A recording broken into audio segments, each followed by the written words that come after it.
Welcome, everybody. We're going to get this meeting going. Would you stand with me for the pledge of allegiance?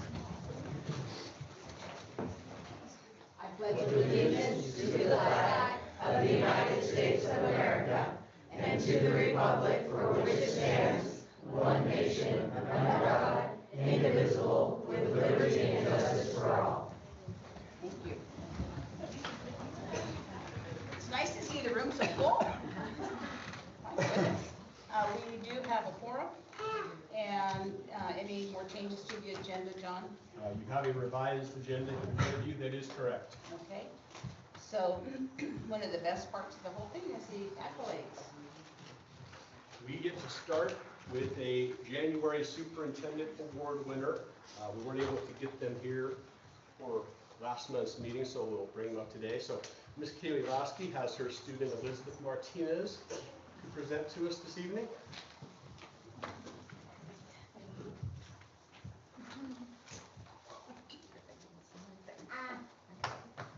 To the family of Elizabeth Martinez, it is my honor to recognize Ellie Martinez as a Superintendent's Award recipient for the month of January 2026. Ellie is an exceptional student whose dedication, positivity, and leadership sets her apart both in and out of the classroom. Academically, Ellie consistently goes above and beyond expectations. She works hard, challenges herself, and eagerly seeks opportunities to grow, often completing her assignments so efficiently and thoughtfully that she asks for more advanced work to continue pushing her learning forward. Her curiosity and drive are truly inspiring.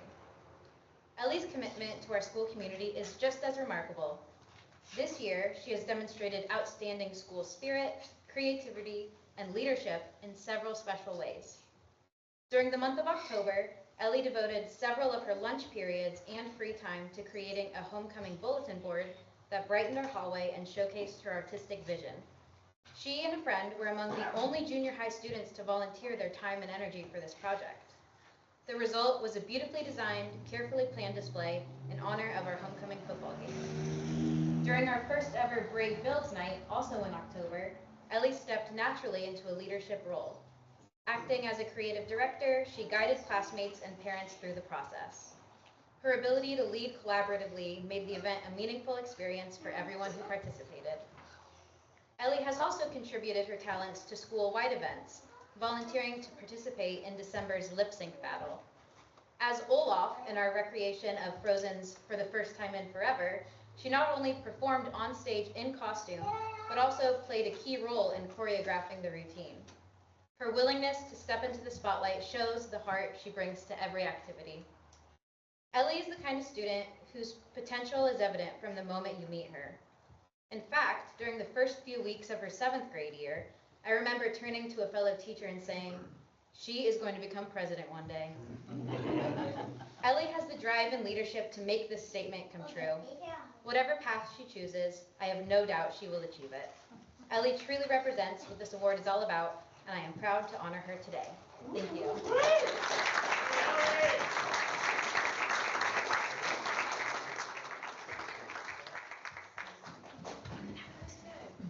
And I'll invite you back up when we're done to get our photo.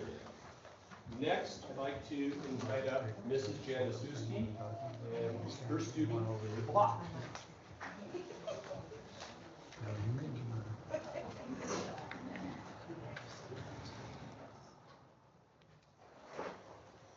Glad to be here tonight. Thank you, guys. To the esteemed parents and family of Kylie Black, it is with profound joy that I present the Superintendent Award for Elementary Music to Kylie. This award recognizes outstanding achievement, dedication, a positive character demonstrated through participation in our elementary music program.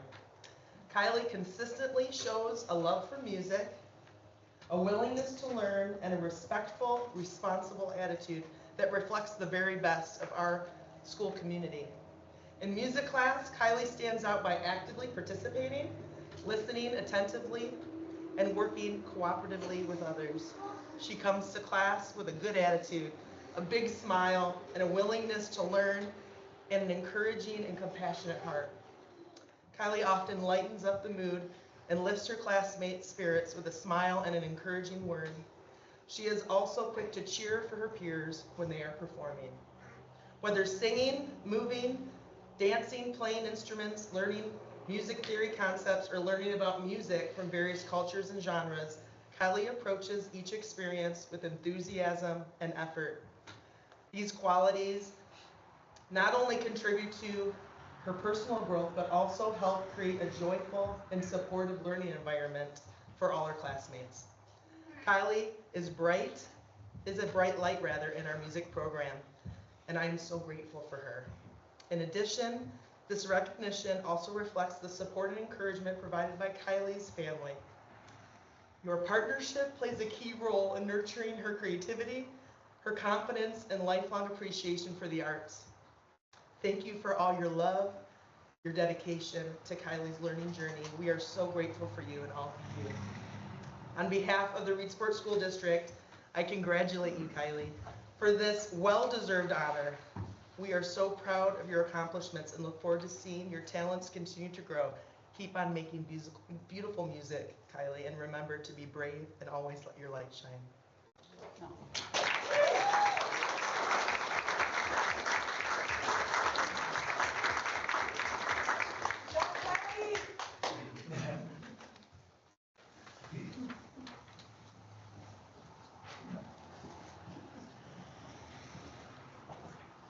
Next, I'm going to invite up Mrs. Sculio and her student, Kyle Gillick.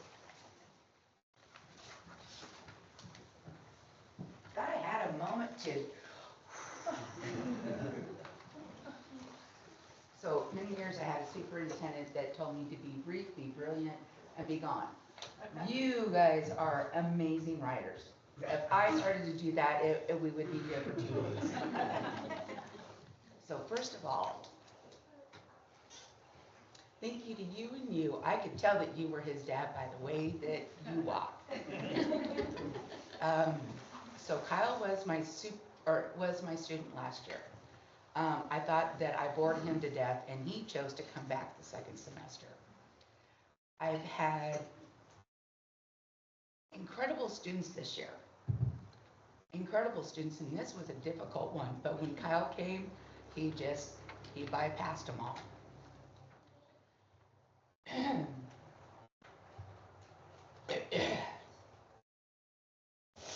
To the family of Kyle Dillahay, it is my pleasure to let you know that I have selected your son, Kyle, as a recipient of the Superintendent Award for the month of February. This is the second year that Kyle has been in my culinary class, and throughout that time, he has consistently demonstrated exceptional character and work ethic. I brought my readers, but that doesn't help the chairs.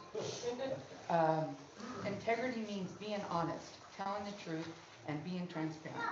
It means being consistent so that your actions match your words and commitments. It means choosing to do the right thing even when it is difficult or inconvenient. It means being trustworthy so that others can rely on you, even when nobody is watching. Kyle embodies all of these qualities. In the kitchen, Kyle is the definition of integrity. I can assign him any task with full confidence that he will complete it to the best of his ability. He stays focused, avoids distractions, and although quiet by nature, is never afraid to ask questions or come to us, meaning me and my coworker, if he believes that he's made a mistake. His dedication to his teammates and friends is clear. And as I've gotten to know him better, I've also learned that he has a wonderful sense of humor. A couple of months ago, he and his best friend pulled a small prank on me, and they got me pretty good. Kyle knows full well that I intend to return the favor, and half of the fun is watching him wait for it. I wish I had 100 students just like him. He's a true asset to the kitchen. And Kyle, be afraid.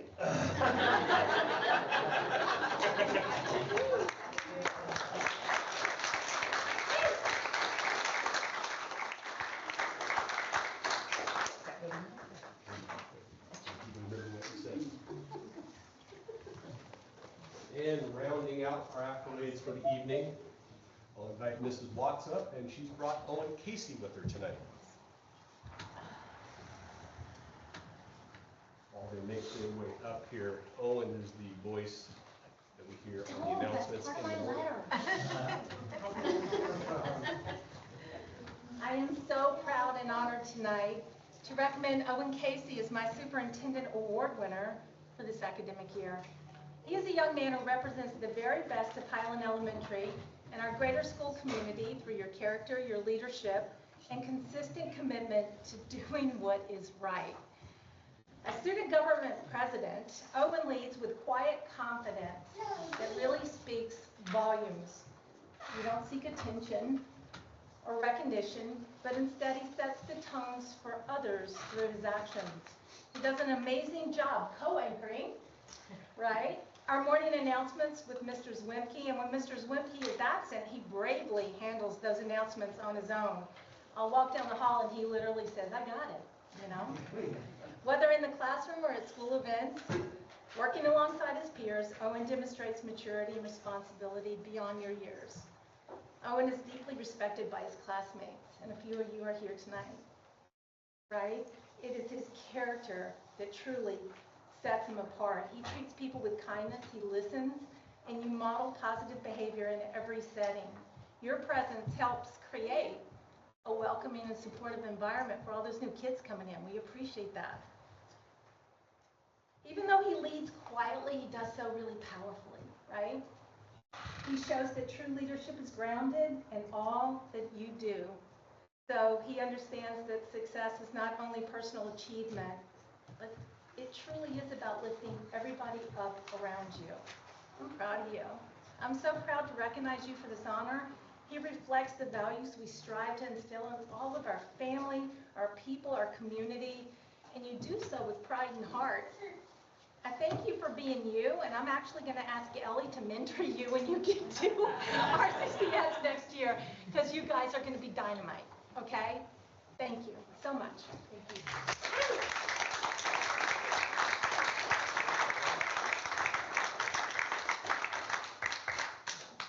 And if all those teachers and students would stay up here, come back up here, we'll get a quick photo of everybody who won an award tonight. And this is a chance for families who want to get another photo opportunity of their students.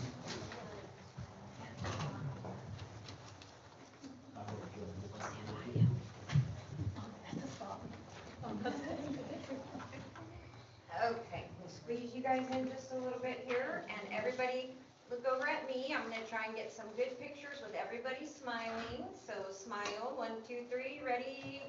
Good job, thank you. Thank you.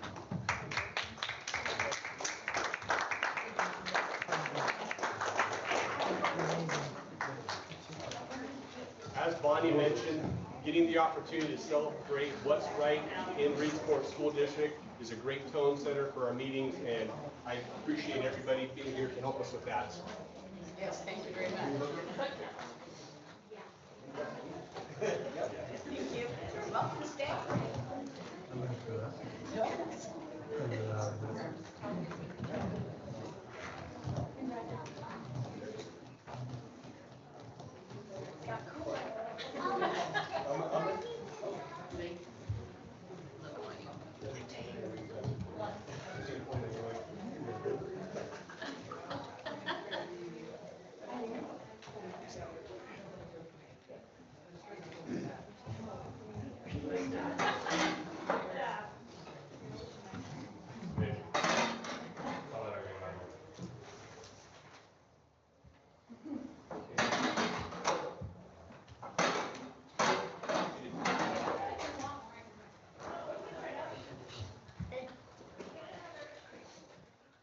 Reports, Mr. Zwimke. So I'll introduce to you John Buckley is a board member of the South Coast ESD. He's here with his superintendent, Paul Peterson, and they would like to review the local service plan with you. Welcome. Thank you. Can I stand here or? Okay, very good.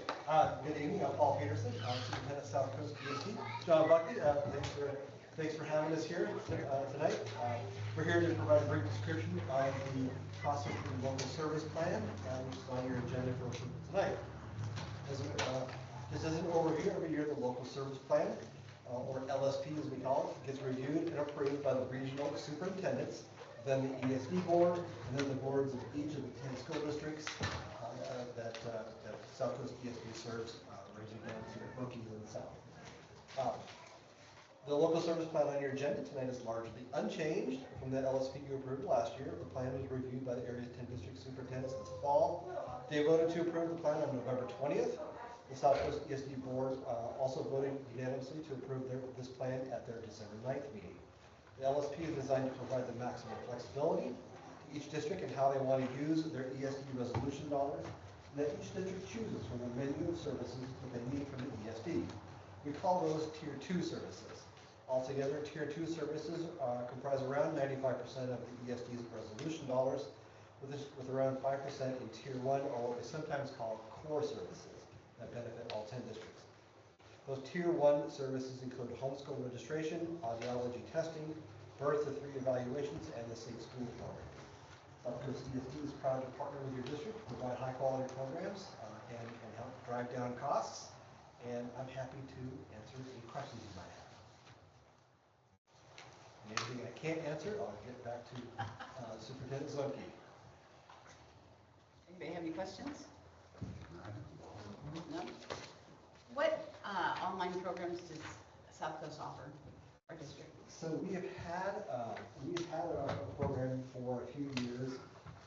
In terms of like the curriculum, so we have a variety, and we've used courses from one vendor called Accelerate Education. We've used Lincoln Learning, and we are always open to looking at other titles too. I know that there are several districts using Grad Alliance. Edgenuity is another popular one. So we kind of do whatever our districts are asking for. So we're kind of open to options as long as we can keep the cost down so it's affordable for the district. Sure. It hasn't been a really large program in the last couple of years. Yeah. Do we utilize any of those, John? We purchased seats of the online learning from. The online? Yeah. Yeah. Okay. Okay. We don't have any accelerated use, kids that are using accelerated classes? No. That one. Okay. That's good to know. Thank you. Anything else? Yeah? Yes. Okay, thank you. Thank you very much.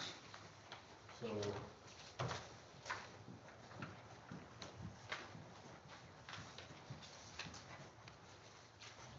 All you need is to take an action on that tonight, don't you? Yes, please.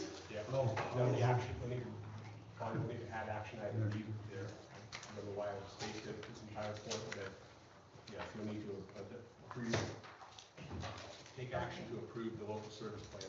That means D, then. Yeah. When you get to that point, you can do an agenda adjustment. I think I read this agenda maybe 10 times and I missed it all 10, but yeah. Do you want to skip to D action then? Or? No, No? Okay. we're okay. Okay, I don't see any barriers to that. okay, thank you. Okay, so, next is,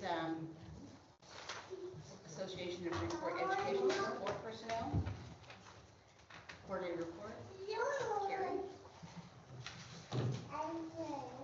Dear members of the school board, I am ready to provide a brief update on how our classified staff are doing and to share a few highlights that reflect both their dedication and the positive spirit across our district. I know I'm very popular. I'm so sorry. You're fine. Overall, our classified team continues to demonstrate outstanding commitment to our supporting students and staff each day. Their reliability, flexibility, and care for our school community make a meaningful difference in the smooth operation of our sites. We are especially excited to welcome Ms. McGill back to Highland following her recall. Her return has been warmly received, and we are grateful to have her experience and positive presence as part of our team. In addition, our instructional assistants are excited to welcome a new SPED teacher at Highland and look forward to the added support and collaboration this brings for students. HES, our kitchen staff has been in great spirits celebrating the Seahawks Super Bowl win. It has been a fun point of connection for the team and has brought some extra energy and camaraderie to the cafeteria. The kitchen staff wanted to share this with the board. The kitchen ladies at HES would like to compliment all the union representatives for classified staff. They are always willing to answer a question you might have. They are always working selflessly to better our workspace/life. And they do it all that entails on their own time by volunteering for these positions. Thank you, thank you, thank you. Also, we are just ecstatic that the Seahawks are Super Bowl champions. Signed, Dina and Joanna. HES staff, parents, and students are also thankful for the newly painted crosswalks in the parking lot, which has improved safety for everyone. We would like to extend our appreciation to the city for removing the trip hazard near the street crosswalk as well. Additionally, HPO graciously gifted us a new microwave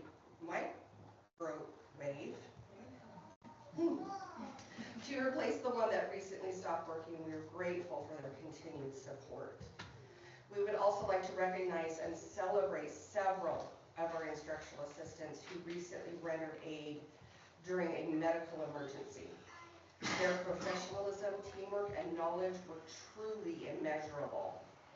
They responded quickly and calmly, exemplifying the level of care and preparedness we strive for in serving within our buildings. We are incredibly proud of their actions and the compassion they showed in a critical moment. Along those lines, many classified staff at Highland have recently completed their first aid and CPR training, further strengthening our ability to keep students and staff safe. RCCS shout-outs, Jake. Love our Jake. Thank you for consistently covering staffing shortages due to the absence of a full-time PM custodian.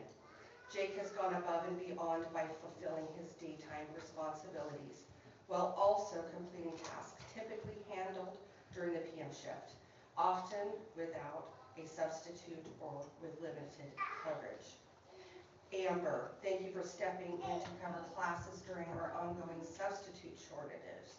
Your willingness to help ensure continuity for students and staff is greatly appreciated.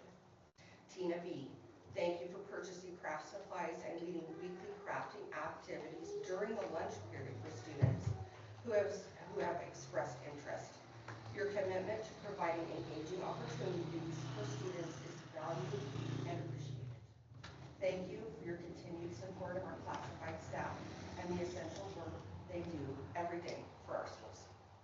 Thank you very much. Thank you. Excellent.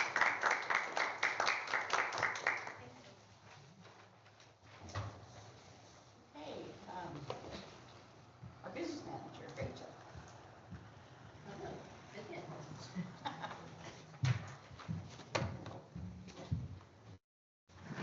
Do you have any other questions for me other than the question by Kim on the SIUSLA dues and fees from earlier in the work session on the expenditure reports? Cindy, you have any questions? Chris? Bob? Cindy, sir? Okay, I guess not. So if not, then just, business as usual. So we are still on target for meeting our budgeted ending fund balance. We are pretty close to the number projected for $1 million is what we budgeted for the ending fund balance. As I mentioned last month with the change around after our audit presentation, those numbers have been changed from the state revenue to the federal revenue, and this year and last year, like we talked about in those three areas. And yeah, I don't think there are any other changes or any questions for me on what's up and coming or any changes on our estimates for revenue or expenditures for the rest of the year. That's something to me. We'll worry about that when it comes. Okay. Okay. Any changes in No, there hasn't been a change in the state school fund estimate since November, so we won't see probably another change until the March. And that will be our state school fund estimate for 26-27. Sometimes there is a change in the current year one as well. If not, then there won't be a new estimate until May. Oh, okay, So so will we know school board meeting in March, what that is, or is it March and then we'll know in No, April? it's the first Monday in March that they're required to have that for us, so we will know at the board meeting. Thank you. Thank you, Rachel. You're welcome. All right, superintendent report. Just to add on to Rachel's report, in your packet, you should have a budget calendar for budget committee. And take a moment to review, make sure that's going to be acceptable, because that was something that we need to publish. And then we do have a full contingent, everybody's returning for the budget committee as far as membership, so we don't have to fill any seats, Yahoo! Yeah, that's I nice. think that this is the first time that that's happened for us, so if you'll review those calendar dates and let us know that those are acceptable, we can use those when we go out and publish our notices. So we have May 13th before the board meeting and May 20th as the second meeting. Okay. Anybody have any opposition to that? No? Okay, let's schedule those two. Okay. Pretty easy. I know, you guys are May just, 13th and what was the next one? the 20th, the following Wednesday.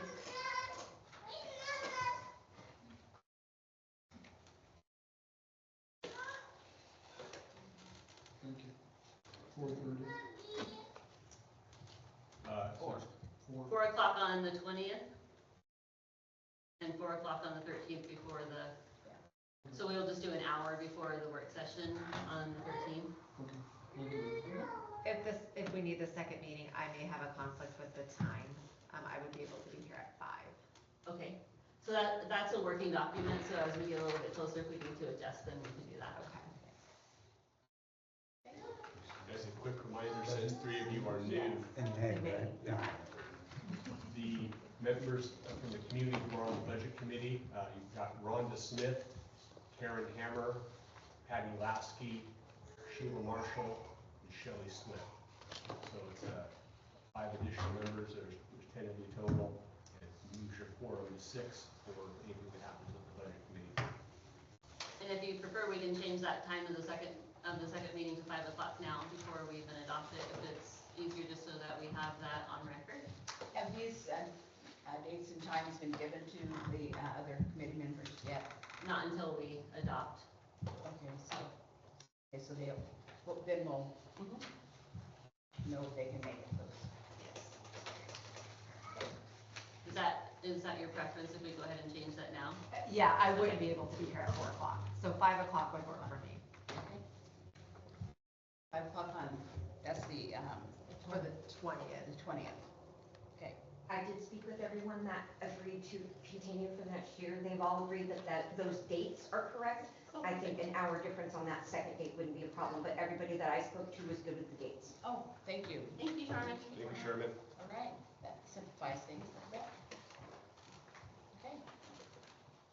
Tonight.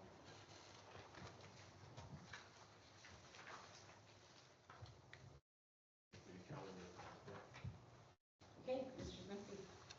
Okay, 3 articles here for our superintendent report. The first one's coming from our food service director, Tom Heilberg. Since the last report, our participation has remained steady and our reimbursements are on track to outpace last year's numbers every month submitted. I'm confident this will be the case throughout the rest of the school year. We have a robust inventory of USDA supplied items in our warehouse and help keep our costs under control. At present, we're assessing the condition and sustainability of our kitchen equipment. With proper maintenance, most should last us some time. With our inventory of aging equipment, we're hoping to use whatever equipment grants we are successful in acquiring to assist with these pieces. At present, all are operating as needed. We're due to receive our next farm to school grant anytime now. These funds will help us continue our relationships with our local and regional partners. Fitzpatrick's, the Steel Blueberries, Rosie Sugar Tree Farms, to name a few. I intend to expand on these as we find viable candidates to submit and bring quality locally sourced foods to our students. Respectfully submitted. If you want me to relay any questions back to Mr. Kyleberg, I'd be happy to do so. Well, this may or may not relate to it or not, but I was thinking about the Great Garden, you know, we're going to be utilizing any of that to produce food for the students that started the school year. I can relay that question here. And I can speak to that, Mr. Chairman.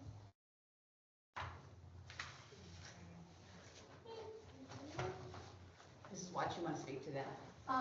Yes, so as we develop our summer school program, Tom and I are working together to create, we're going back to the history of Reedsport, right? So part of that is a two-lane narrative of our history that we know, and also Native American, working in tribes, and part of that is planting in the garden. So yes. Okay, so yes, we will. Yes. Okay, perfect, thank you.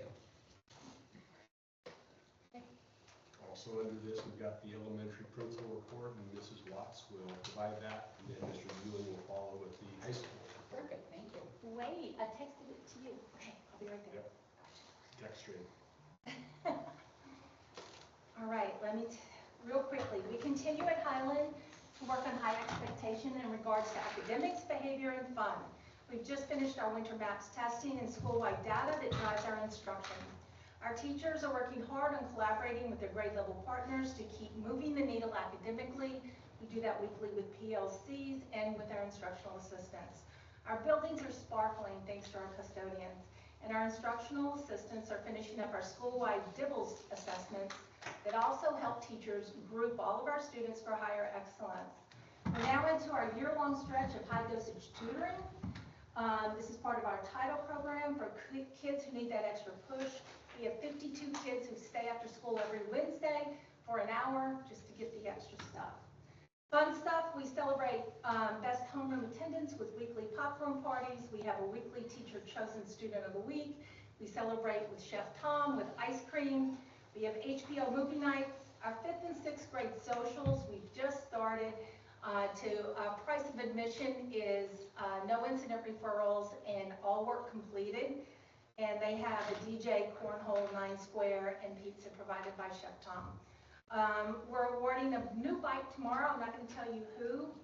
It was donated by Masons to a lucky student who never missed a day of school this year. Archery and Mat Club are serving our kids by the, 72, I think, right? It's crazy, the Mat Club. Wow. Archery, we're getting ready for states, and I don't know if you know, Mr. Bonnier knew, but we won states last year in archery. We are the Boys, state girls, champions. or? It's a combo Oh. for the last 2 years, and we've gone to nationals for the last 3 years. So that's pretty exciting stuff, so they're all preparing for that. Good luck at HES. There's good stuff. If you go during PE, you can watch him teach those kids how to, he sets up to shoot archery. And he's got them very well trained. Yeah, and now I know they can stand in a line.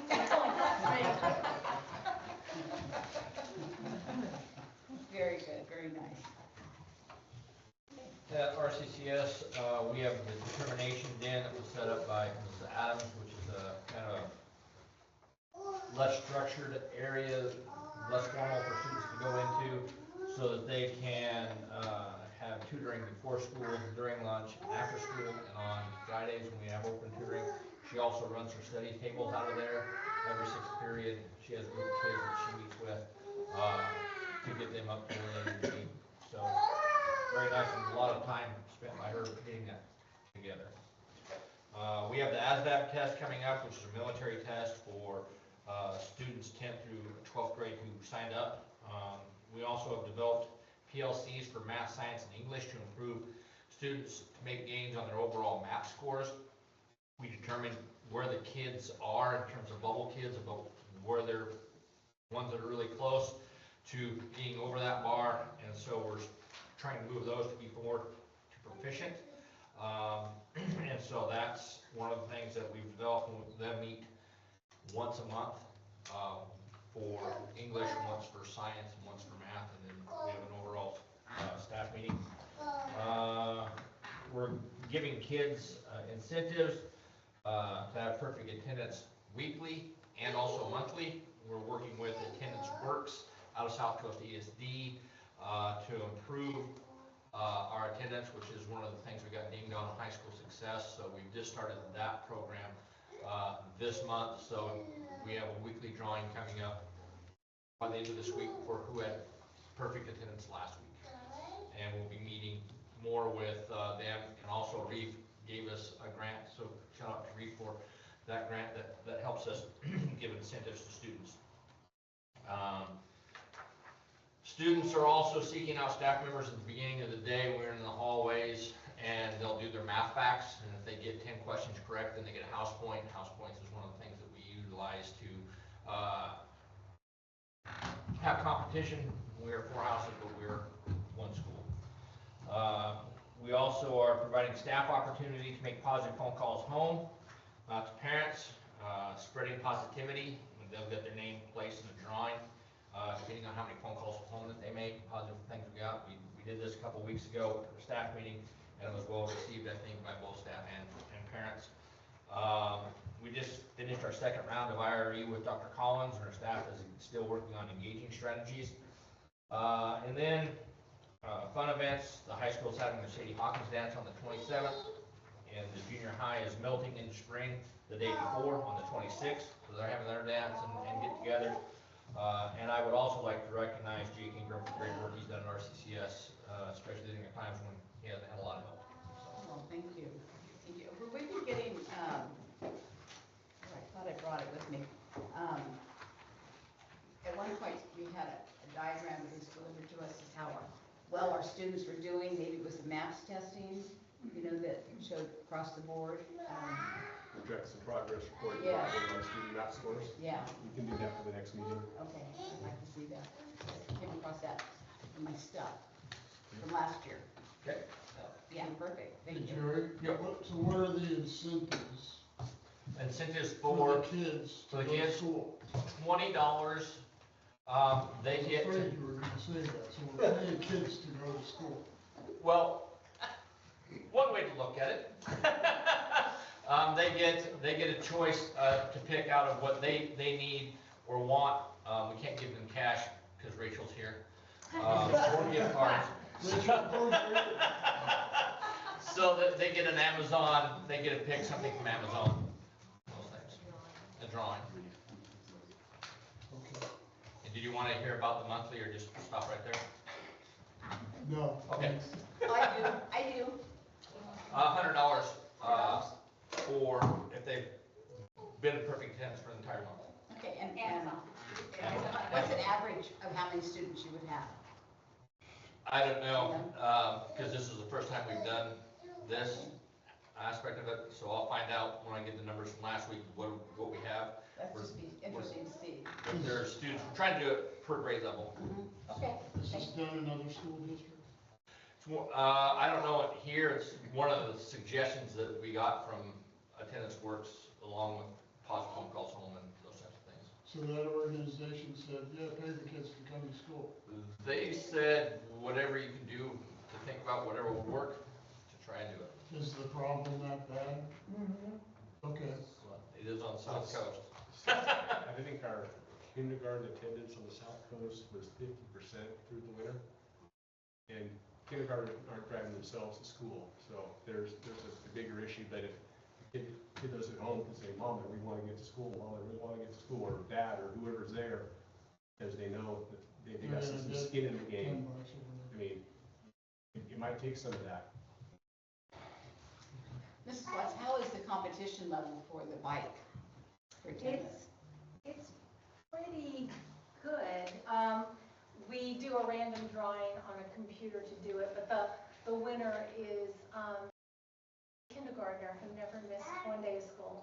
And when we called home, they talked about, every day they talk about that. It's important to get to school. Let's get to school no matter what. So there's a big parenting piece here.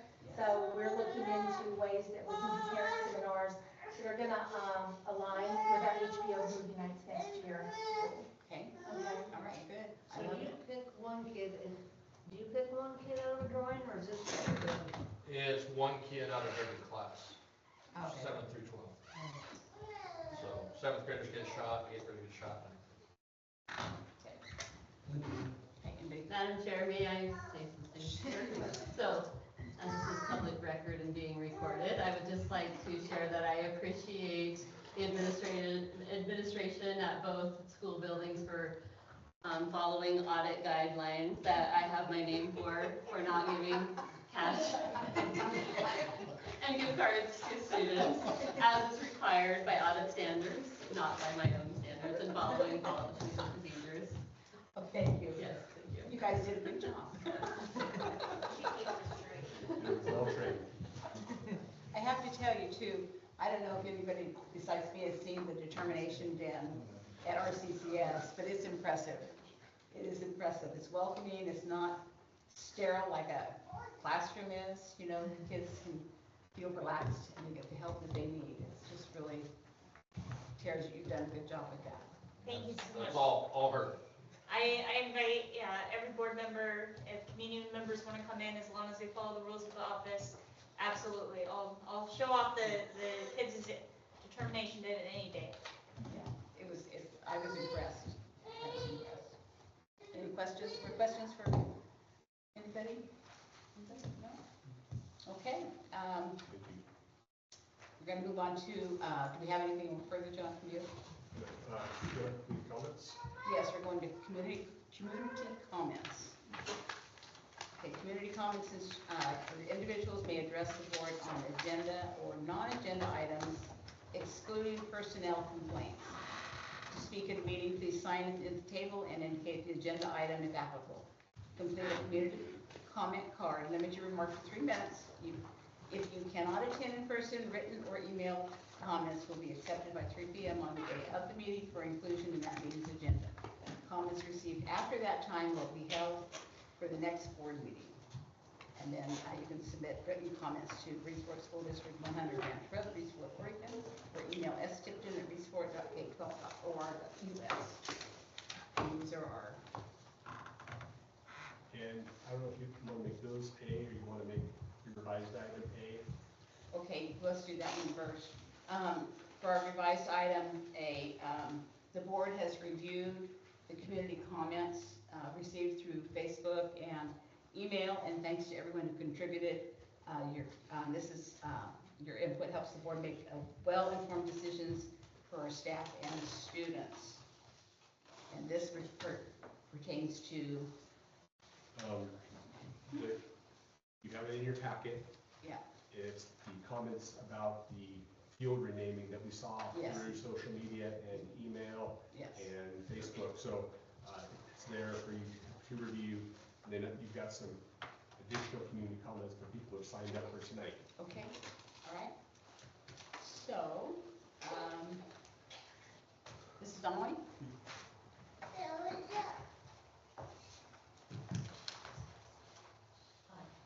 I'm going to introduce myself a little differently. So, my name is Sandra Rose Donnelly, class of 1968.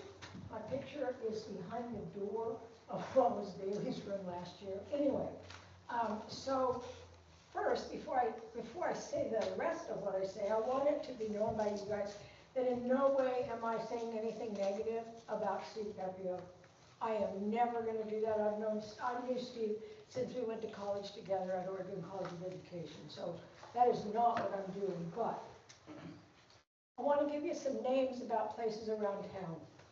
We have Zach Turner Station down the road. You have Swain Court, named for a postmaster. Butch Thompson Court, Jim Barone Park, and Ruby Field. And I knew them all, and probably Chris did too. Every one of them. Yeah, we knew Pretty those well, people. too. Yes, we knew those people. And so, while those are absolutely wonderful places, my question to you has got to be this. Who's in and who's out? Who do you choose is in? Who do you choose is out? So, we need to think for a moment about the people who have impressed our young people. And of course, I'm coming from a different generation. You would have some other people, you would have some other people, everybody would. But here's the people that I think about who are in education.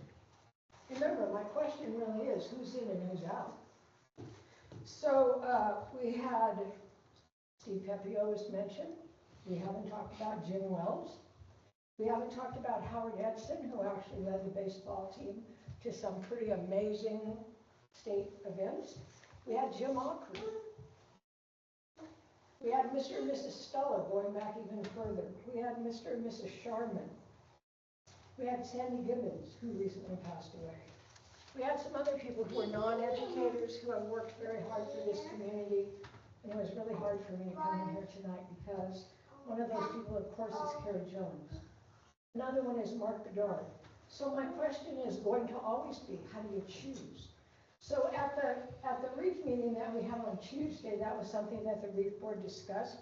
And me and Langley suggested, and we talked a lot about this, let's talk about a way to honor all of them in some kind of hall of honor, some kind of situation. And so we at the REEF board volunteered to work with the Brave Boosters, which we haven't had a chance to talk to yet, and any other people in the community who'd like to help with that, to make some kind of hall of honor or hall of fame or some kind of thing in which our community can post pictures or plaques or whatever of the people that really did make this community absolutely extra special.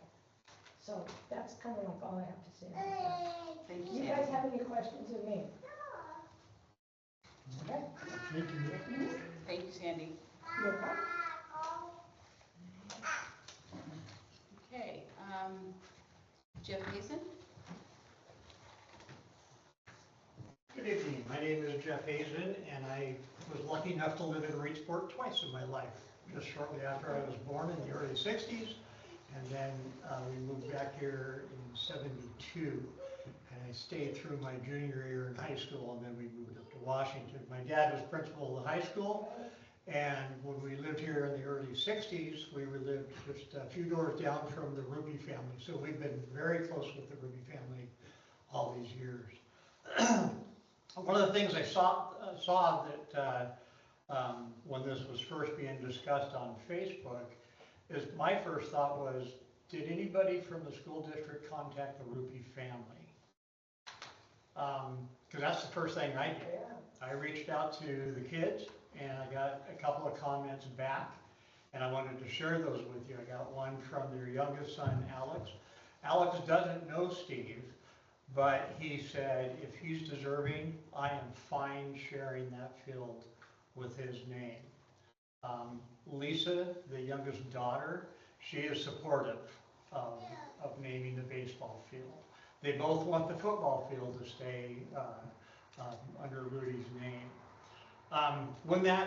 The nice thing about the naming of Ruby Field, Rudy was still alive. And it was an honor for me to stand with him. And I was going, I guess, 7th or 8th grade, I can't remember. He always, when he was still able to drive, he'd park his Jeep in the corner of the football field to watch the games. And that night I stood by his car as that field was renamed. And it was awesome. So anyway, I wanted you to know that 2 of the kids are okay with it. Myself, I think you're going down a rabbit hole, and that concerns me. If there's something else, other ideas have been tossed out. I like the Hall of Fame idea. They do that up in Warrenton, where we used to live. They have a Hall of Fame every year. It works out very well. I don't know what you could name for Steve, and Steve and I have been friends since I was going to W.F. Jewett. So I have a relationship with both those individuals, and so I'm glad I'm not sitting up there. I've been an elected official before, and I've had to deal with those challenging situations. So I wish you the best in it, but be careful what you do. When I first thought of it, it's like, oh my gosh, they're going to erase part of Rudy's name, and that concerned me. It scared me. So anyway, thank you. I look forward to your discussion. Thank you. Thank you. Thanks.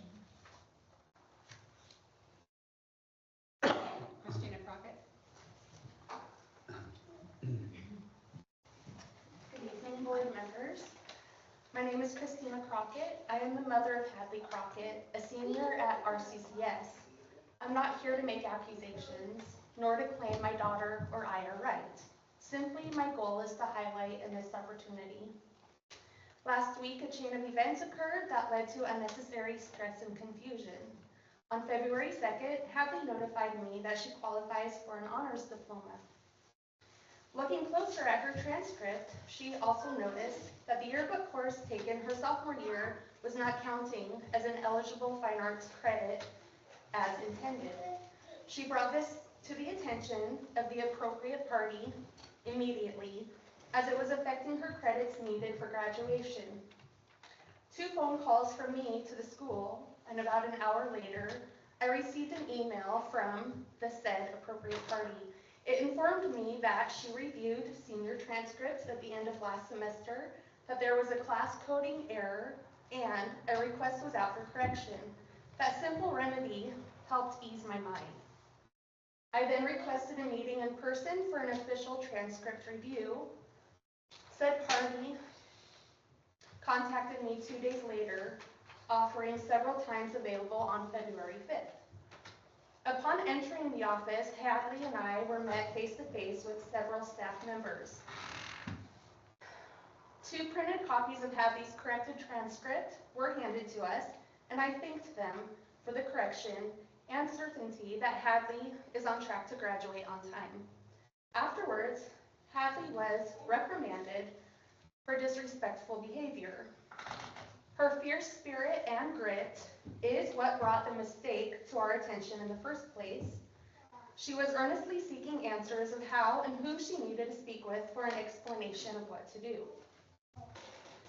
A later informed discovery of the issue in January could have provided a chance to build student rapport and establish trust. Perhaps, if staff provided a simple recognition on achieving an honors diploma, followed with an early explanation of a coding error, confusion could have been prevented. As a parent, as leaders of our school district, we should be striving to equip our students to ask tough questions, seeking ways to show them how to do so with grace and respect. I would like to thank each and every one of you for your care of our schools, for your time and dedication serving on this board. Thank you very much.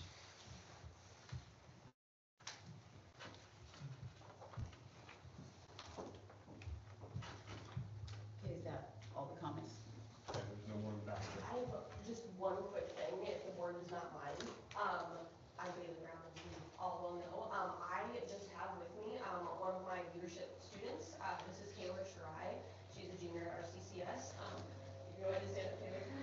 I emailed Charmin early last week about our leadership class had elected Taylor to serve as a student school board representative.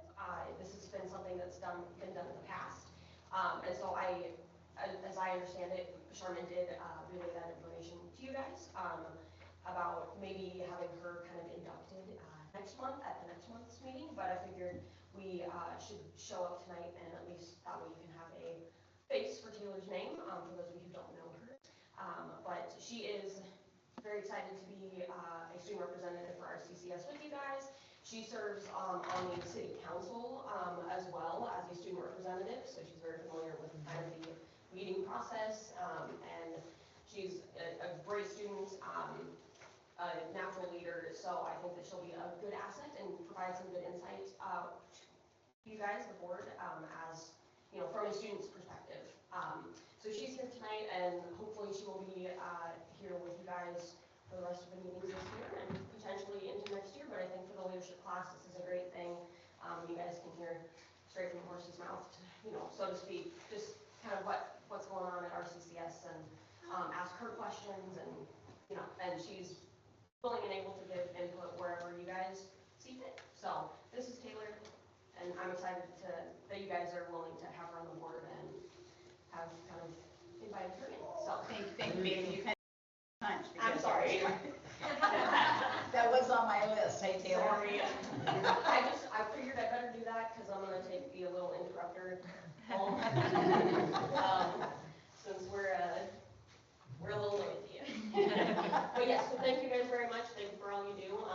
Taylor's gonna stay and she can fill me in on anything else tomorrow in leadership class. So, but yes, she'll be a great asset to you guys and she's excited. She's looking forward to it. So, Thank you, Taylor. thank you guys.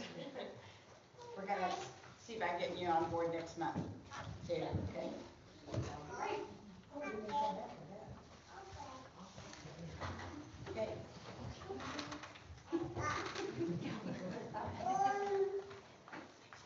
He's ready to go. Okay, we have the consent agenda.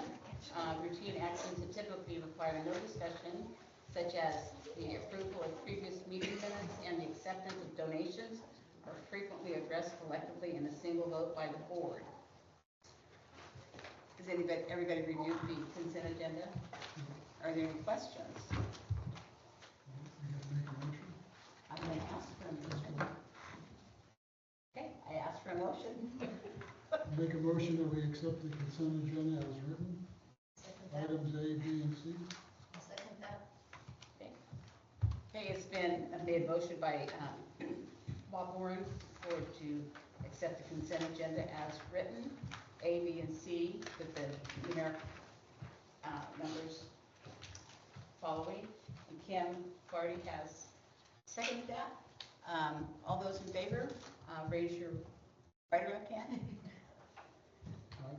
Okay, looks like we have a 5-0 vote for the consent agenda. Thank you. Next action items. We'll check for question, check for discussion. On to action items. Action item A, to appoint a board vice chair. Does anybody have any questions, suggestions? Who wants it? I vote Bob. No, I'm sorry.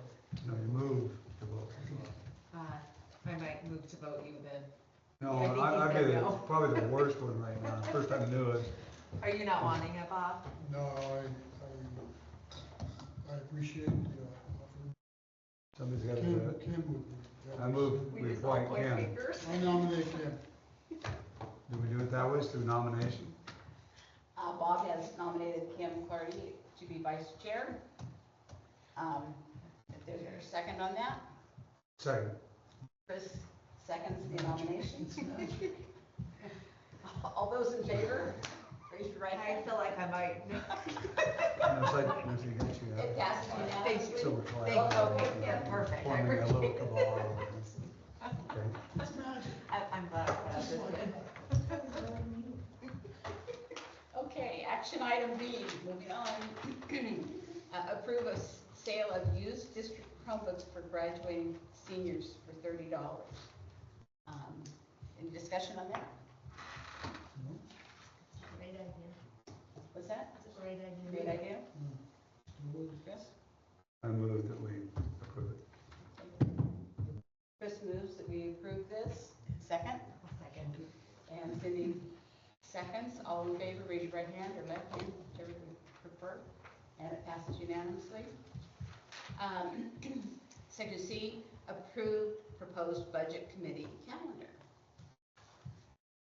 Anybody have any questions or objections? I have one suggestion. Yes, please, if you make a motion, make the motion with the modification to the time on May 20th, the time adjustment to 5 p.m. 5 p.m. Yes. Thank you. Yeah. Okay, so I will accept a motion. I'll make a motion to approve the proposed budget committee calendar with the exception to the time change on the 20th at 5 o'clock. Okay, second? Okay, Kim made a motion to accept action item C, budget calendar, with the exception of changing the 20th date to 5 p.m. instead of 4 p.m. Bob has seconded. Ready in favor? Everybody okay? Unanimously passed. Thank you. The last one is the service, the ESD service plan. Any questions? That was That was, That's all right, that's That what was these when it was gentlemen are here presented, for, yeah. right? Yeah. Okay, that's right, go ahead. Make a motion to approve the ESD action plan? I'm looking here. local service plan. Local service plan. Bob's made a motion. Oh, Kim no. has seconded. Okay, all right, that's all right, You, okay, yeah. okay. Okay, it's been motion made by Bob and seconded by Kim to accept the local service plan from South Coast ESD. All those in favor, raise your right or left hand. Okay, motion carries, thank you. Okay. All right, discussion.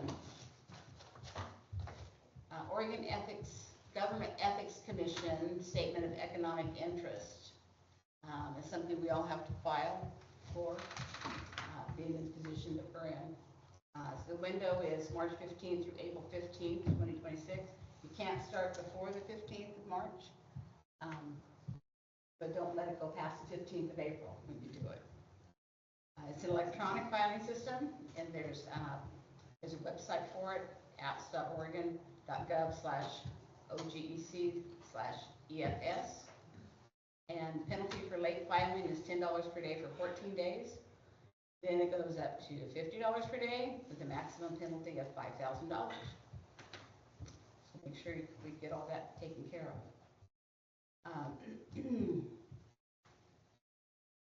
And B, continuing the charter district status or revert to public district status. And I think, Chris, you have some information for us? On the one that opened that can of worms, so here we go.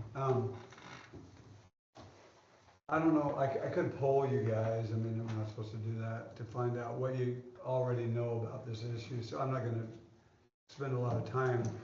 I'm not invested in it, and nor am I selling it. But, it's been, I mean, I was born here, so I've kind of watched the whole thing happen. And I'm aware of the bleeding of our enrollment to adjacent districts, let's try it that way. And I've been hearing about it for quite a while, more than I'd like to hear. So I didn't really go down a rabbit hole as much as I wandered in the weeds, find out exactly how this can happen, what's going on, what are the rules that really apply here. You know, not so much why it happened or why people are doing it, because I think it's happening all over the place. And so I found out some things.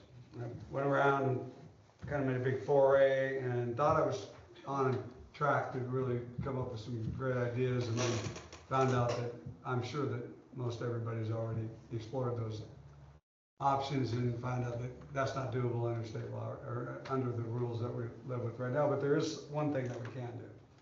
That would, you know, it would be the first step, in my opinion, of formally trying to get a floor underneath our enrollment and at least stop bleeding in ways that we can. And I find out a couple things, I guess. I think that the whole kind of environment of kids just going wherever they want, parents taking their kids wherever they want and everything. I mean, they did it back even when I was in school, but mostly in connection with athletic things. Didn't hardly hear about any academic related moves. But in 2011, the legislature passed the open enrollment, and every district in the state, I believe, that's right, John, was required to open their district boundaries. Meaning, for the ability for IDTs to be discussed and. well, okay, but essentially they opened the boundaries of the districts in 2011, put an 8-year sunset on it. So in 2019, when it came back up to be renewed, they let it go, which to me says that they received more negative information about the open enrollment system than they were willing to stick their necks out politically again and renew. fine, it kind of makes sense to me that it happened that way. Reedsport in 2010 becomes a charter school with noble intentions, and I'm not criticizing anything that happened in the past. I'm not even criticizing the existence of it now. But I find out this, that in the current state of things, charter schools are required to keep their district boundaries open. So ours are required to be open, and what that means is we can't restrict movement outside of, to our adjacent districts or to any other districts. Formally, or there's nothing we can do about it. Originally, I was kind of focused on the Elkton thing. I know what's going on there. I've talked to people from both Elkton and Florence, administrative. I didn't exactly tell them what I was farming around for, but they were honest with me, and I wasn't dishonest. But I think they knew. I told them I was on the school board, so they knew that I was up to something. They know me. They know I'm up to something. Anyway, so the only thing that we could do actively, we can either do nothing or we can do something, is the way I see it. And doing nothing is really a posture that I like very much. That doesn't mean we have to do something though. You know, we shouldn't do something if it's not good. But if our goal is to put a floor or to restrict bleeding of our enrollment to adjacent, particularly districts, the only way that I know of to do it, or I'm able to find out to do it, is to give up the charter status of our district, and then you can go back to a closed borders, which presents another set of problems, I understand. Are you sure that's 100% true, Chris, that even though we go back to a public school, that they can still not go outside? No. Like they could still go to Elkton? No. Elkton's an open enrollment school. It's a charter school. They can go anywhere in the state, and they can send a bus to Lakeview and go get kids if they want to. There's nothing to stop that, Right, the way I understand it. kids could still go to Elkton. Yeah, we won't be able to stop the bleeding to the east, but we can stop bleeding to the north and south. That's a start. That's, the legislature's talking about a lot of stuff, which mostly got killed, I believe, yesterday in the committees. But that would maybe, at some point, they're gonna have to come back to reality, maybe. But if this district wants to take any action that might help, that's really all it is. And I can't say that it would definitely help. I can only say that it might help. And sort of in my best estimation, it is probably a good first step. There are some consequences. There are some staff-related consequences that I talked to John about. There are also some initial costs of the change. You know, you got to change the stationery and some signs. I mean, it's not free.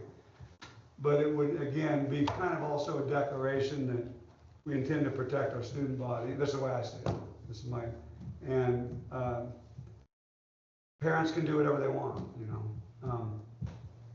But I'm not, it's not, there's kind of a second stage to it, which if you do that, that's first stage, that's all you can do.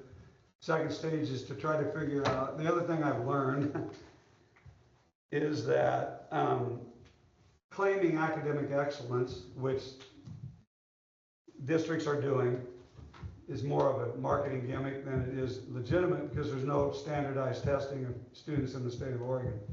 So any district can go out there and say, we're tops in Douglas County. And you can't refute it. There's nothing, I mean, it's just a market, it's just like saying they're the best, you know, antacid or anything else. It's just an ad. I'm not sure where we genuinely fall in that spectrum. I don't have any reason to believe anything else. I hear nothing but good stuff here. There's a very upbeat meeting, nice stuff, but I don't really know at this point. I mean, I have talked to, I mean, in my role in this community, I've talked to hundreds, I'm sure, of parents over the years, and dozens in the last decade. I kind of hear a lot of yinging in my ear. Oh no, you know, the basketball team sucks. Whatever. I mean, it's always something. I'm taking my kid there, and they're not coming back because they're never going to reverse that decision. It was too important of a decision for them to make. for anybody to go, oh, you know, that didn't really work out up there. But I know parents that did find out later that it didn't really work out. I mean, they brought the kids back, but I know that that's what they thought. So, I mean, it wasn't greener pastures on the other, you know, greener grass on the other side kind of thing. I don't know how we fight back. That's another, a conversation for another day. I do know that we have an enrollment workshop, and that's probably what kind of triggered me to have special interest.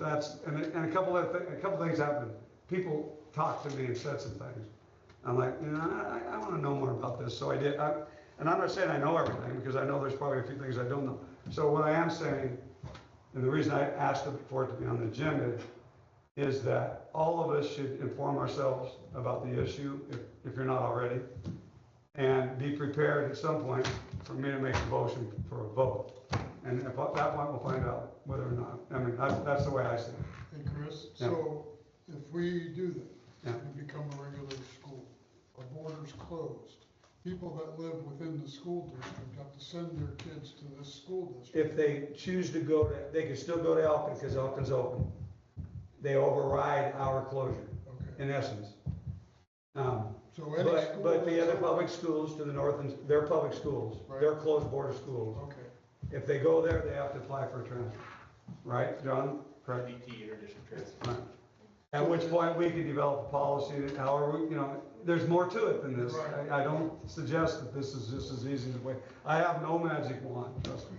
I was looking for one, but I think before we even go this route, I think we need to have a town hall meeting. well, could, but Talk to people and see how they feel about it. I mean, that's why I wanted it in an open meeting here. I actually thought when all those people were here earlier, I thought, great, well, we get the word out, but the word will get out some here. I mean, of course, we're gonna get people that are. you're gonna get all one way or kinds. the other, right? But Well- it's good to hear people's opinion and how they feel about it and what they think about it. You're gonna get all different kinds and. It's a kind of complicated issue. John has educated me some about the regulatory aspects. I'm pretty familiar with the political aspects of this and have been for many years. And I pay attention. We don't have to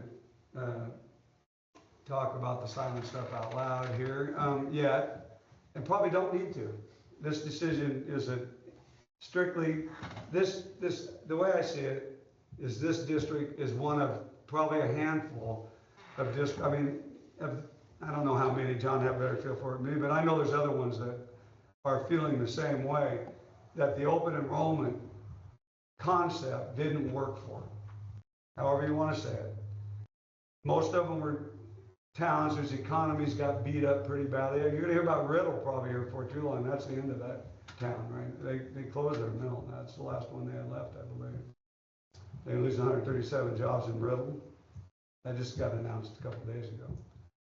So I'm just saying, you know, I'll have to reach for it. I watched the whole thing happen. There was 115, 120 kids in my class. And my daughter, in 2013 now, was 39 graduating kids. So a lot of enrollment issues happened before the open enrollment thing happened, but most of the things that I'm hearing now are sort of related to the open enrollment issue, I believe. Again, everybody go find out for themselves. It's a worthy educational process for a school board. And I didn't mean to be the downer in the meeting tonight. But the reason that I wanted it on the agenda early, and the reason it might felt rushed, why am I doing this so fast? Here I am 1 month in, is because if action is taken early enough, this year we could get this done before the opening of school next year, and everybody know, one way or the other, or not, depending on how everybody feels about it. But at least it would get a fair airing, and I guess I'll feel like I did something as a school board member, huh? Even if I just rattled everybody's cage and got everybody talking about it. It's kind of my style.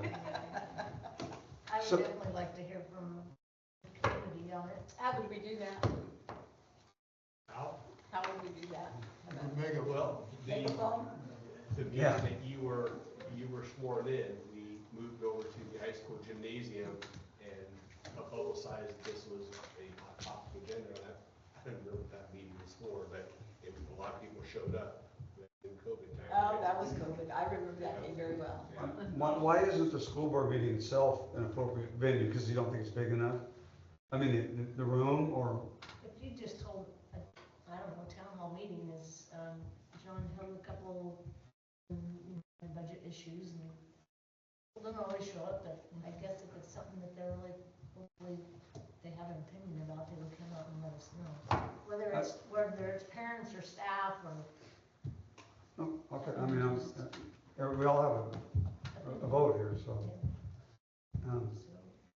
I'm always a little, personally, I'm always a little concerned about the squeaky wheel aspect of, just getting maybe too broad of involvement. The involvement that I think is important is the involvement of the parents of the kids in the district and staff. Well, maybe that's something that we should think about, maybe a survey or something for the parents and staff and see what their feeling is on it. But the problem, again, that I find out is it's kind of complicated a little bit. They don't understand. They don't understand why necessarily, even if you kind of, it might be easier for me to sit here and say what I just said, more or less. I think, I don't know that for sure, but, There's lots of angles, lots of Yeah, you know- complexities, and being able to kind of address them on the fly as people develop their questions. But we can all agree that enrollment has declined over the years. Yes. For whatever reason. It's not going in that direction, it's going in that direction. So I think if we can figure out why that is, and I'm sure it's not easy to do. it's complicated. Because even changing, right, we're still open, we still get kids taken from Elkton. Yeah, That still happens no matter what. Is it the quality of the education? Is it the kids, are they absent? If we're paying kids to stay in school. There's, I mean, to me, that's just, me personally, that's absurd. But, you know what, we're paying college athletes millions of dollars to play non-professional ball. So maybe that's just the culture, that's just where we're at. I don't know, but something's disconnected to me. you're right, there's an element of hysteria surrounding parents and education these days that I don't believe was there 30 or 40 years ago. I mean, everybody's partly fed by the fact that they can go somewhere else. I mean, they don't, instead of staying within their own district, supporting their own school system, which was more or less the way it felt when I was young, at least, and most of the way, up until my kids were in school. It just feels like everybody's ready to cut and run. At least the people I talk to. There's no teeth in the law. There's no, it's part. Accountability. That's for the a kids to have to be- thing for another day, but. Well, but that's part of the problem, where you can't hold those that need to be accountable to get students to school, So, to get students to school without any, repercussions. anyway, Yeah. that's what it's about. Yeah. That's why I had it on the agenda, and I hope that. Well, thanks, Chris, I I appreciate it. kind of suspected that's what it is. I mean, you can go to I had the same the, thoughts.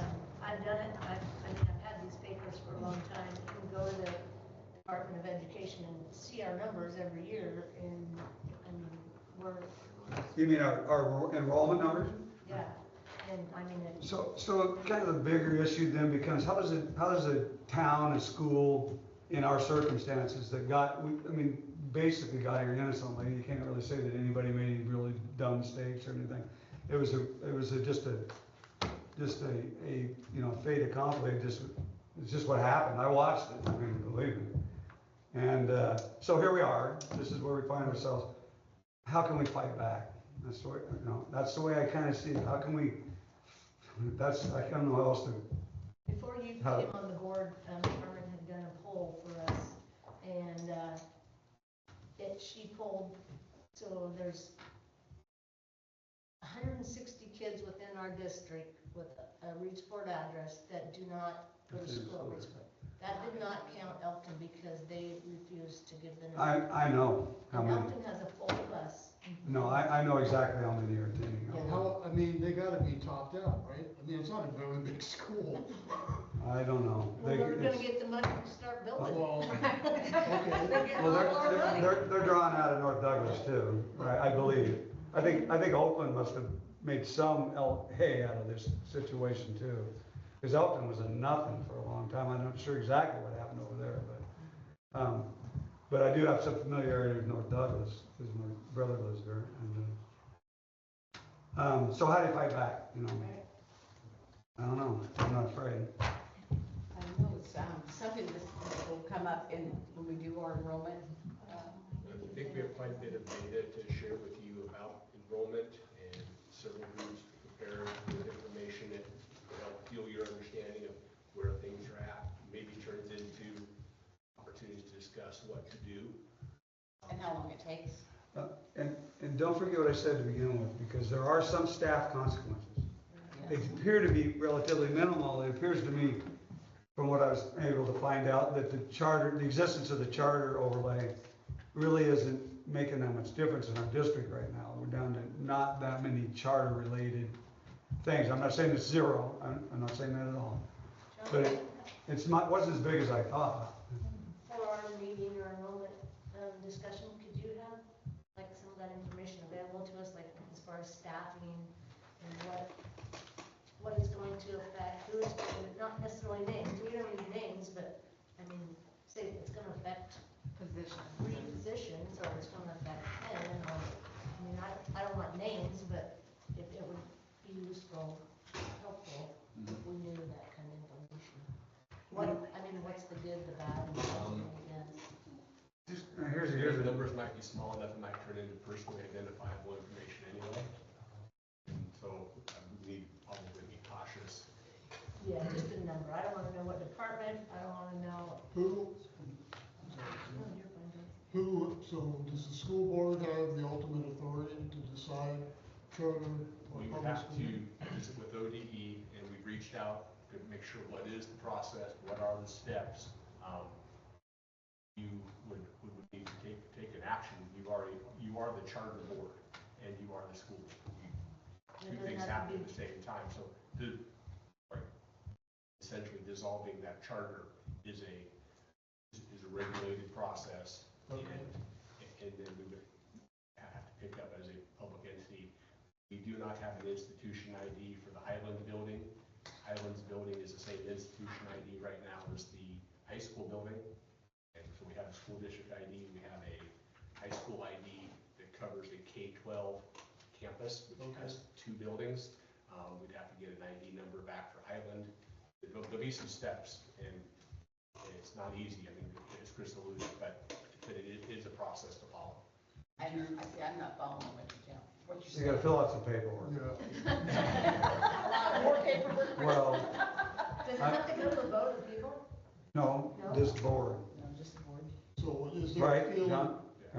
That's how I'm understanding it. is there a feeling for if we're gonna be a public school September 1 or whatever, we need to have something in writing and done by June? We're checking on process to figure out that timeline. It's not, this isn't an emergency meeting or anything, I don't think. I asked, you know, what kind of time frame, and it sounded doable, is what I was told. But even if it didn't happen for that, although it'd be a nice date to hit, but, it still is the same relevant conversation. I don't want us rushing into it. I mean, I'm not trying comfortable to. rushing into it and saying that, Well, no, yeah, that we gotta do it right now. The only reason I did it now was because I'm hoping to give, if it's decided to be done, them enough time to get it done before the start of the next school year. I think Kim's idea of involving the community and just having opportunities just to hear is very important, because we've seen our surrounding school districts make decisions and have a lot of backlash. So I think that is going to be key. But I had shared with our Madam Chair that I would be willing to come to the work session on the 28th with whatever information I can garner from ODE on the steps of the process, because I'm sure it would be helpful to hear all sides and pieces of the information and data and steps. So yeah, happy to provide whatever I can as well. Appreciate that. Yeah, if needed or desired. You typically do not have community comment in work sessions, and if you were to have any mechanism for wanting to have that element at any of the work sessions, you want to advertise it in advance with perhaps a limited topic that you want to hear from them. That might also play into the town hall idea that Kim was speaking about earlier. You can design your agenda for a work session. Actually, typically you don't. Typically the board does work, receives information, and carries their work back into the board meeting. But if you want to hear from folks, that may be an opportunity since you're gathering.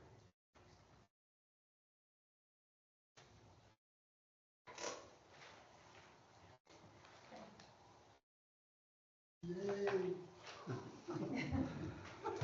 I was gonna go over like a lead balloon.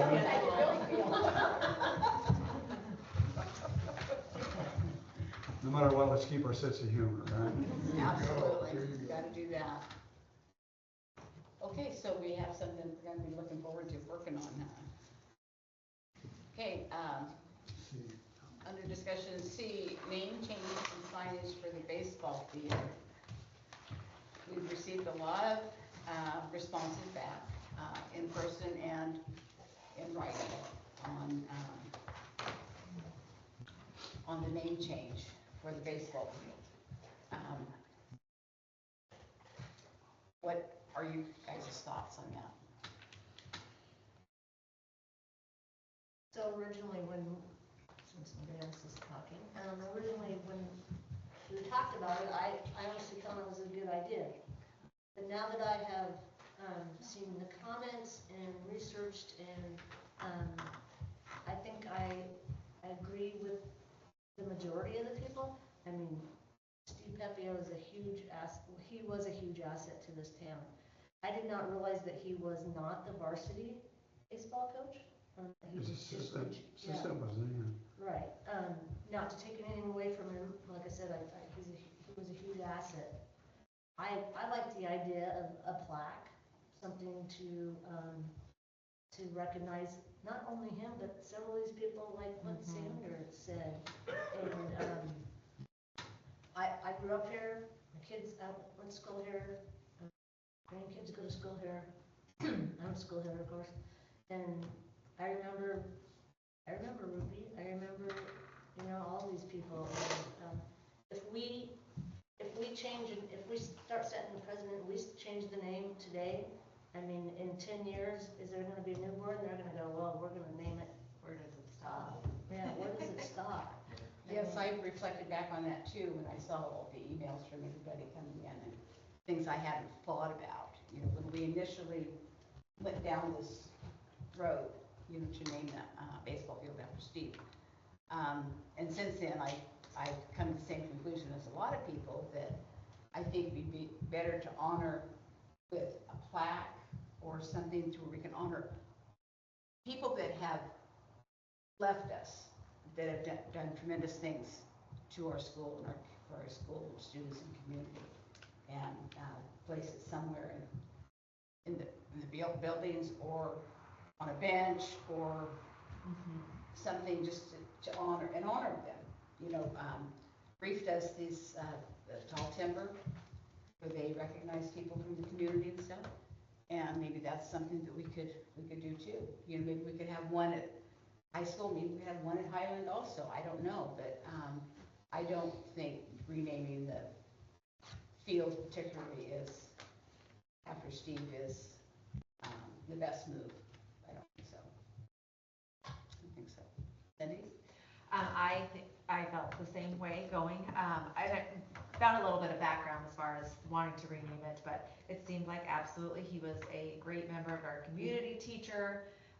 Then you find out some more history on things, and it does open a whole thing as far as how do you decide where are you going to name it. But I agree as far as plaques, benches, walkways of bricks, or something along those lines of memory of Hall of Fames or something along those lines.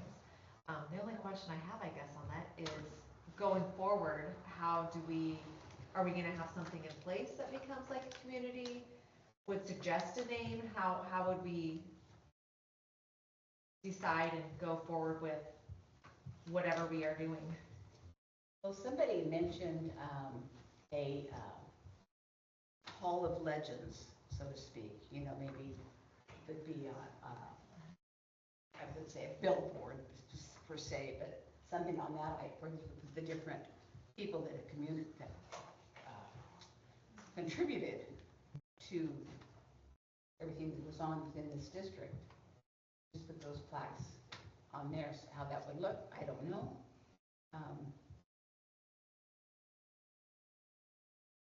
I had thought, personally, and I've submitted that to you guys too, my thought was having the shop build heavy benches and have a plaque inserted into the bench. And of course, I would prefer there be marine-based seals so it doesn't deteriorate under the lovely weather. That was something that I came up. We could put them, you know, they could be placed in different places at the football field, you know, at Barone Park, you know, just to honor people. That was one of the thoughts that I had. And I came up with that because I had been at Lake Marine. I saw a bench that triggered that thought. So, anyway, Chris, you got any ideas? I'm way more interested in educating kids than I am honoring adults. That's first. And second, I'm generally opposed to naming public facilities after anybody. Okay, well, that's what we're trying to get away from. I'm just telling you how. Yeah, no, I agree. I guess that's pretty well clear. It doesn't matter if it's, I knew Steve Pebio really well, and it doesn't matter to me. I knew Rudy Rupie really well too. Yeah. And it is cool that Rudy was alive. I'll go for that because of the circumstances in which he died. His son Joe was one of my best friends growing up. And that's okay. I'm not for taking all the names down, pulling down all the statues. I kind of lean that way a little bit sometimes. No, I think, what about future generations? What's going to be there for them to name? You know? I noticed that all these names are kind of clumped in between like 60 and between mid 50s and 70 probably. Howard Edson, I always had teachers when I was in school, you know. Know them all, every one of them really well, and after I got out of school. Right? Seriously, I mean, every single one of those names. Yeah, I knew. And they're great guys. They all deserve it. And any women on that list, was there? There wasn't a woman named, was it? Oh, she was mentioned. But again, I'm against naming public facilities after anybody. There's two guys in history, two men in history that I might be willing to go for. But that's how many I think are so exalted as to deserve it. They're probably golfers too. Neither one of them. Bob, you got any thoughts? Well, I didn't know any of them. I kind of with Chris a little, I think. Having, you know, a plaque of community contributors at City Hall, something. And that way we're not picking a spot at the school. It's just anybody who goes into City Hall can see it, you know. I don't know, it's a tough one. It's a tough one, it is. Kim? I don't work the changing of the name. We don't have to vote, right? No. Right. We don't have to vote on this. Right. No. Just no action, right? Yeah. Unless somebody wants to make a motion. Then we'll vote. So you've got a current policy, we have to discuss as a process for facility name changes, but it doesn't sound like that's anything you're heading down, so. Yeah, and I had initially thought that if we went down that road, however we decide to name something or place something in place for people that had contributed, that we could add to the existing policy with the stipulations on that. But if we're not going to go that road, then we don't need to worry about it. So we'll just leave things as status quo. There's one more thing I'd like to mention is the Reef dinner is coming up on March 7th. And it's the Tall Timber dinner, and they're going to honor the smart readers at this dinner. So, tickets are on sale now, or pretty much, yeah, I think they're on sale now, so. If you'd like to have some good food and see the silent auction and all that kind of stuff. And they did cordially invite board members to attend as well. I've already bought my ticket. So have I.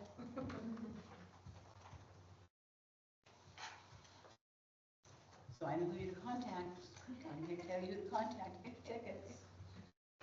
Furry. Okay, all right, moving on to community comments. Do we have any further community comments? Oh, Mrs. Adams?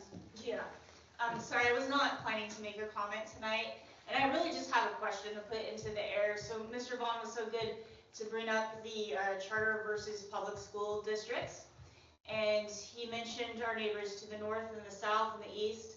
I just want to throw out the question, how does that topic impact our online students? All right. So, It's complicated. it's complicated. I would let John answer that, but it does have, it is effective. Right, John? If we are a public district and online charters are allowed to be capped at 3%, and currently we exceed that 3%, we have the ability under certain situations to deny people leaving the online virtual charter schools. So because we've been at the cap last year, I think we were 100% successful with our denials of leaving our district going elsewhere.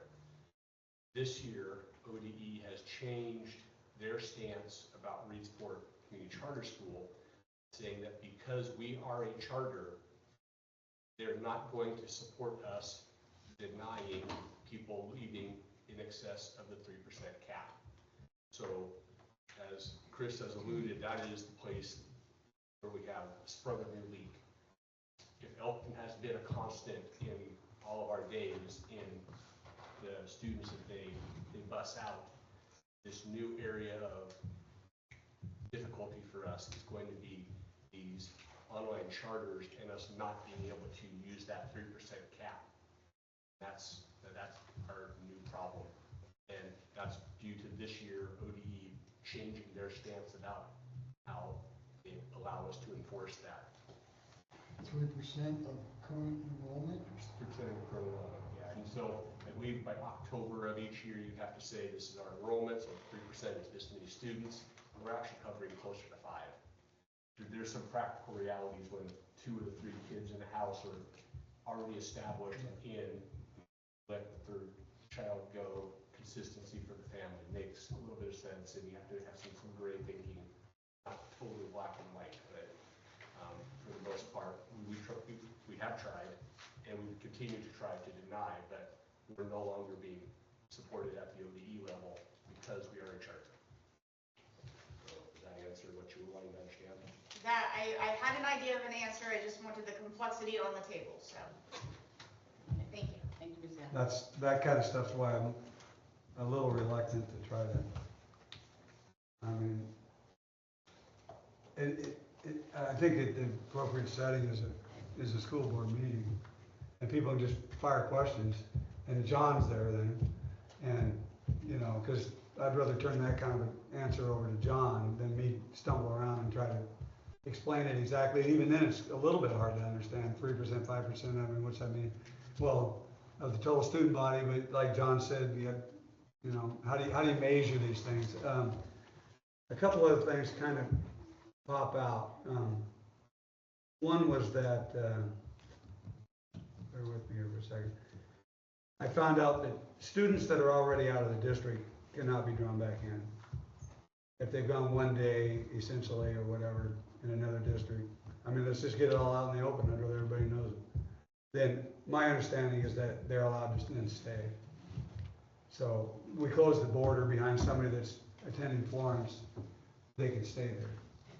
But we have some more, say we have 50 kids in a kindergarten class here now, and Again, I'd like to begin by creating some boundaries. That's what I want. And then doing everything we can to keep those kids in this district, which is a secondary issue entirely. And I'm not sure that we're not, but because like I say, there's no measurement standards really other than what people tell you. Parents are not always the best reporters of their children's success and failure, but they probably know as well as anybody.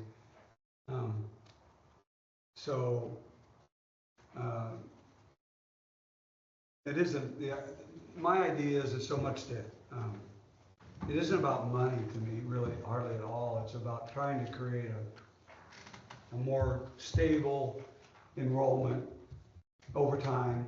This might be something that takes a few years even, I mean, before, it might even be a loser to begin with. I don't know. But it seems to me like it's a way to create a more stable enrollment environment. Let's try that. And then it's up to us to educate the heck out of these kids. You know? Have we been a charter school since? 2010. Since 2010? Right. That's what I read. What is time on? Right. My daughter was there for, I think she graduated in 13. I think she was there, my youngest daughter, all 4 years. And at the time, it kind of seemed right. It felt right. They had the Brave session thing, and there was quite a bit of stuff going on around it, and it was considered even then to be sort of a marketing gimmick, of a way of, promoting your school district as being different or, special or whatever. And some did better than others. Elkin jumped on the bandwagon, they got the early lead, and they've maybe gone too far. It caught my attention. I don't know if that's gonna make any difference, probably not. Probably hear from some of my Elkin friends who, I have some. But whatever, I mean, it's fair game. I mean, it's we're adults, we should be able to talk about this stuff in an adult manner. Yeah. And if Reedsport has to do whatever it has to do to look out for its school district's interests, then that's what we should do. Well, that's why we're here.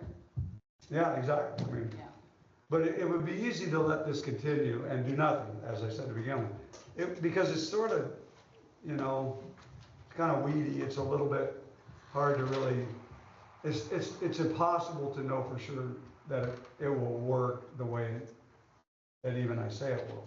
I think over time it will. But you could get a lot of people saying that was a wrong move too. I mean, because it's not so obviously right. Well, this is something I've brought up to John in the past too, what would happen if we went back to public school instead of a charter? Well, that's what I looked into, and I'm glad you did. I thought we could do more than we can, but our hands are tied. And I won't even explain to you who's tied. Figure that one out for yourself. Try to figure that one out. But they are tied. Yeah. Okay. But not with respect to this one issue, so. Well, this is something we'll probably take up when we do the enrollment meeting. I hope so. Okay, all right. Okay, future agendas. Oh, yeah, board comments. No, that's okay. Board comments.